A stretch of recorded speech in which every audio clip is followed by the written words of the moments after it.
My dear subscribers and mga riders, welcome again sa ating YouTube channel, ang inyong Happy on Red Vlog.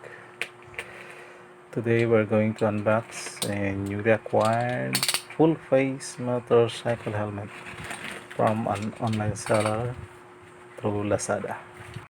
Audio Jungle. Audio Jungle.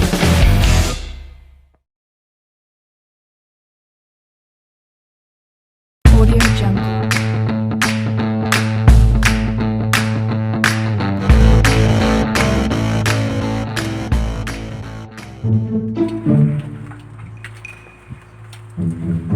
Our item came from one of the most prominent brands when it comes to motorcycle helmets and accessories, the Zebra brand.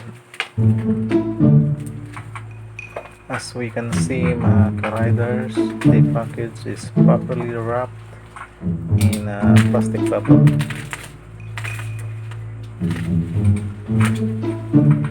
Well, Mototribe, the seller of this Zebra helmet, made it certain that we received the item in excellent condition.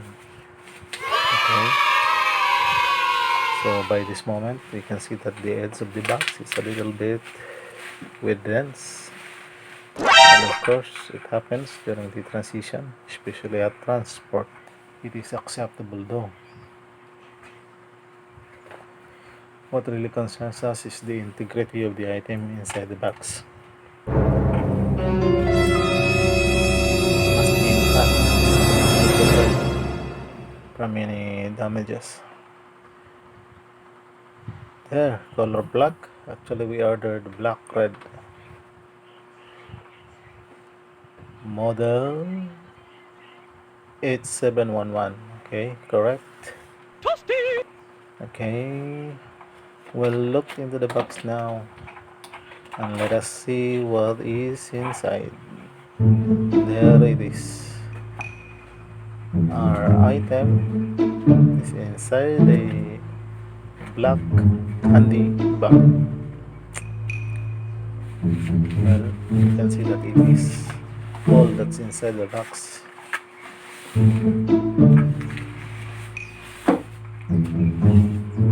Now it's empty.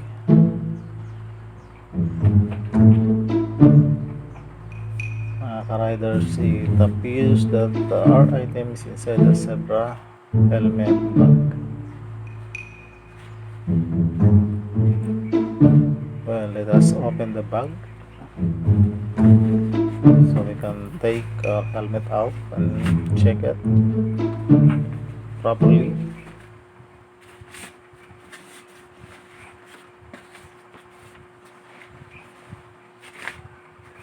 Well, we choose full-faced helmet, mga riders, because I think that we are safer with a full-face helmet instead of those half-faced or even the modular kind. Tayo na tumatakbo ng mga malalayo. Personally, my option is to have a full-faced helmet. Well, it looks nice and okay, mga rider. No scratches or any damages. Makinis, shiny, with ICC sticker, 2 vents the back portion, and one at the top, one air vents at the top for proper air circulation.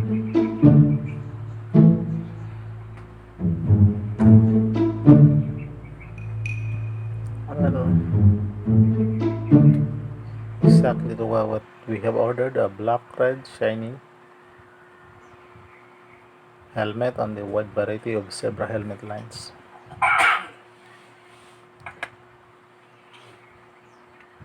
Clear lens is okay. You can see that the interior padding seems okay also and washable.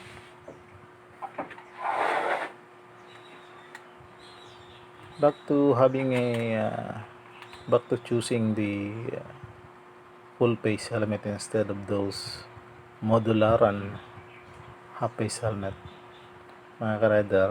Mas protektado kasi ang ating front face, lalo na yung ating chin when we are using the full face helmet. So we really recommend the full face helmet, lalo na sa atin na we travel distance, tayo mga distance riders.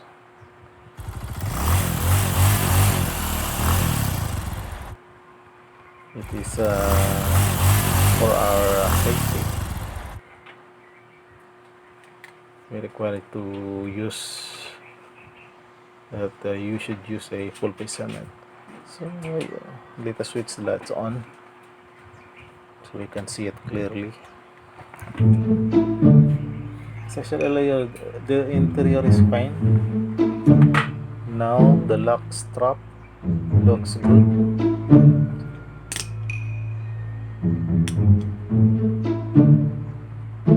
There, see, just fall off, but you have to lift up the locking device.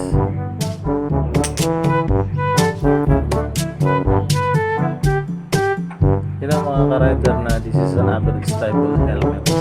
The market has a lot of expensive ones, syempre mas magaganda, sabi nga nila, but as we clearly admit, we cannot afford those high-end stuff as of now, so we settle to what our budget can accommodate. What is important is that it will prove its worth and purpose, its dependability and durability, para safety tayo. So there it is, mga ka-rider, our zebra full face helmet, fresh from the box.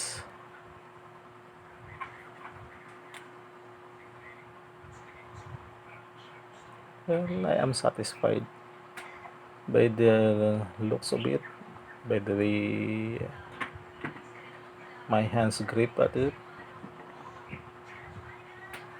It looks okay for me. I am happy to inform you, mga ka-riders, that I am going to install our action cam dito sa helmet na ito, which will eventually use for vlogging activity. Set up pa natin yung ating chin mount maybe the following day, tomorrow or after tomorrow. Siguro magkakaroon din tayo ng vlog during our mounting ng ating camera dito sa helmet na to, just for the fun of it, or info na rin para sa mga hindi pa nakakapag mount ng action cam sa kanilang mga helmets.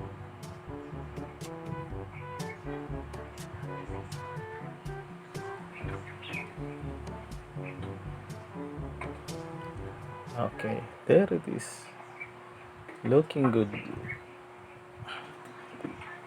Thank you for watching, mga ka-riders. Until our next video upload, I hope to see you again, that we'll see each other again. If you haven't subscribed yet, please do now. It's going to be fun, you see. Thanks to all of you, and God bless you all.